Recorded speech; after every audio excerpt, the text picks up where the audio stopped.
আসসালামু আলাইকুম নমস্কাৰ মই আসাদ আৰু মই আজি আপোনালোকৰ মাজলৈ আহিছো আন এখন ভিডিঅ'। তো ভিডিঅ'টোৰ বিষয়বস্তু হৈছে গুৱাহাটী বিশ্ববিদ্যালয়ৰ অধীনৰ এখন পেপাৰ। তো ঠিক আছে আমি ভিডিঅ'টোৰ মাজলৈ আগবাঢ়ো।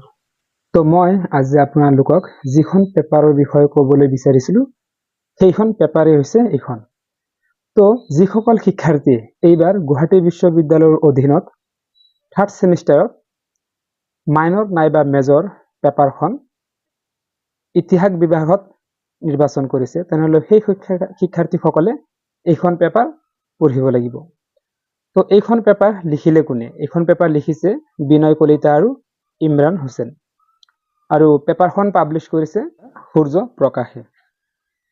তো ইয়াৰে বিনয় কলিতা এই হৈছে সহকাৰী অধ্যাপক ইতিহাস বিভাগ বিমলা প্ৰসাদ চলিহা মহাবিদ্যালয় নগৰবেৰা আৰু ইমৰান হুছেইন এই হৈছে সহকাৰী অধ্যাপক ইতিহাস বিভাগ BH কলেজ হাউৰি।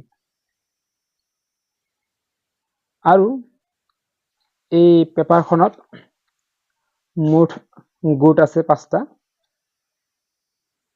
প্ৰথম গোট, দ্বিতীয় গোট, তৃতীয় গোট, চতুৰ্থ গোট আৰু পঞ্চম গোট। গতিকে